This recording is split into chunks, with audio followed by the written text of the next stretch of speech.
Hi, my name is Nitin. I'm in my third year of engineering right now. Here are my marks from high school, I did IB, and here are my grades for university so far. And in this video, I'll share with you the 21 study tips that have got me these marks in the past 6 years. So let's get right into it. So starting off with some tips regarding practice problems or long answer homework questions.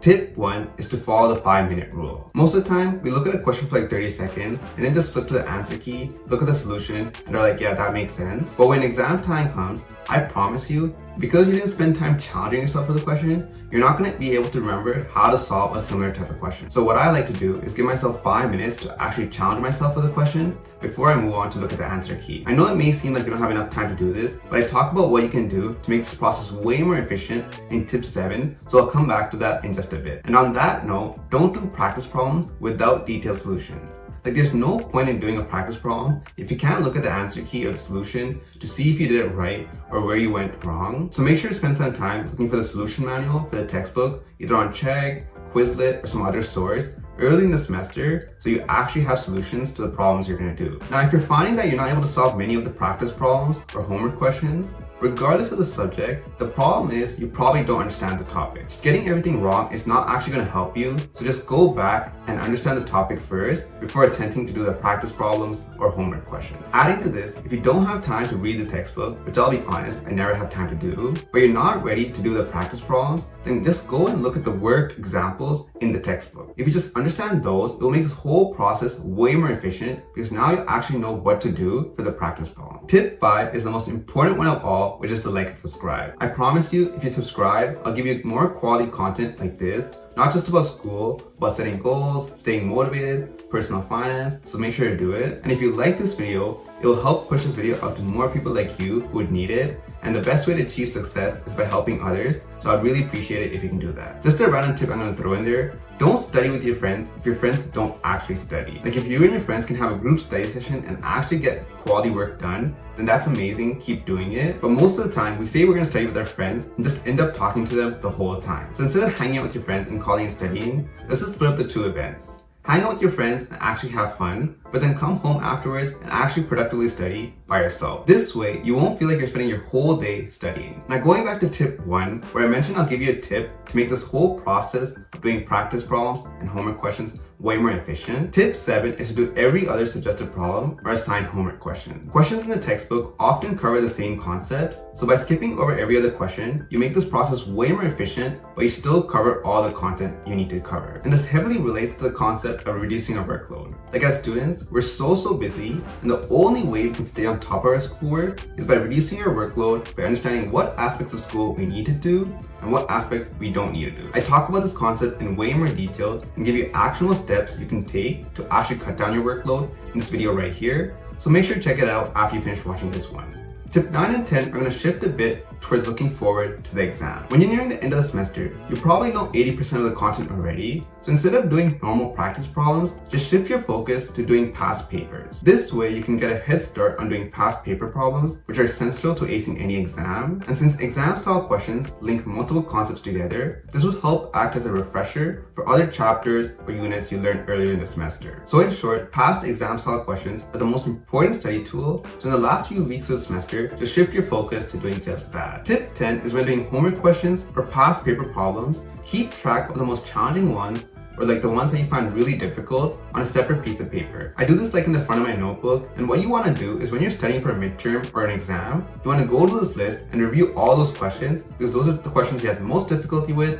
and most likely to challenge you during an exam. This is similar to flashcards where you keep track of the most challenging ones so you can review it later. Tip 11 is about commuting, and if you have to commute to school, then make sure to relax on your commute. Studying on the commute is inefficient for most people, and even if you do 1 hour of work, I promise you could probably get that work done productively in 20 minutes at home. So instead, just take a break, stare out the window, listen to some music, or journal, do whatever you need to do, but just make sure to relax on your commute so you're fueled up and ready to go to come back home and study if you need to. If you try to make schedules for yourself to stay on top of studying or work, you probably know that it never works because you always end up going off schedule and ends up being so chaotic. I do think it's important to have a time management system. It's pretty much one of the biggest reasons why I have good grades in university, and I share my step-by-step time management system in this video right here, which I've already talked about, and I promise you it will allow you to manage your time in a flexible way and also not make you feel guilty for not being productive sometimes. So make sure to check it out. Now the next few tips are going to help you better understand the material during class. You probably already do this, but if you don't, make sure to skim the lecture notes before you go to class, so that way you have a brief understanding of what's going to be taught during class, and you're not sitting there totally confused and just staring at the ceiling because you have no clue what's going on. And to add on to that, whether you're reading the textbook, going to class, or doing practice problems,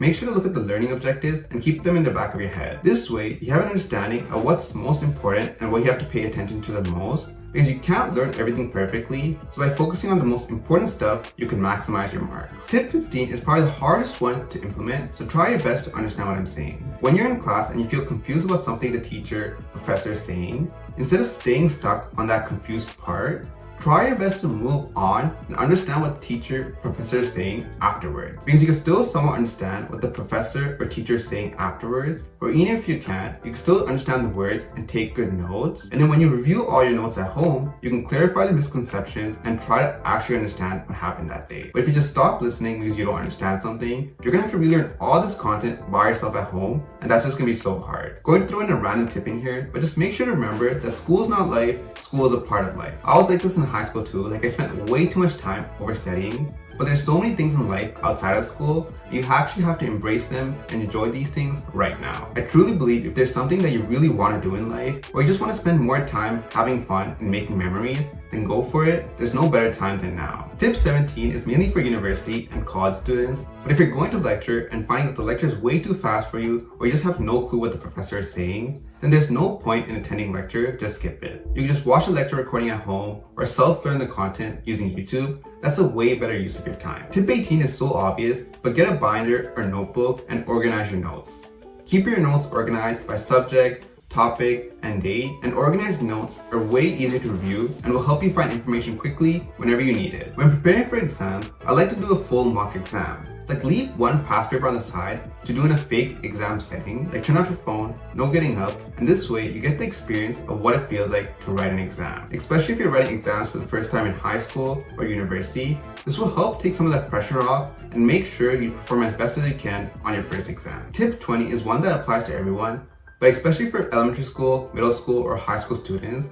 Don't look at school like a competition. Most people are always like, oh, what mark did you get for this? What mark did you get for that? Just to see who got the highest mark and whether or not they got the top mark in the class. And I know some people would want other people to mess up so that they can be the best, but seriously, just don't think like that. It's not a competition. Even if you're trying to get some award or valedictorian or something, I promise you, if you don't look at it as a competition and just help people on the way there, it will make school way more enjoyable, make you a better person, and on top of that, if you're working group projects, you'll get better people to work with, and that means you'll get better marks. Last but not least, tip 21, thanks for making it this far, and if you haven't already done so, then make sure to like and subscribe. And what I want to end off saying is that the most important tip of them all is that you already know how to study properly, you already have all these tips and these tools at your disposal. Only thing left to do is stop looking for more tips, more study videos, and actually go and start implementing these tips in your life. One thing that most students don't get right is a good time management system. I've already mentioned it a million times, just go check it out. And that being said, thank you for watching, and I'll see you next time.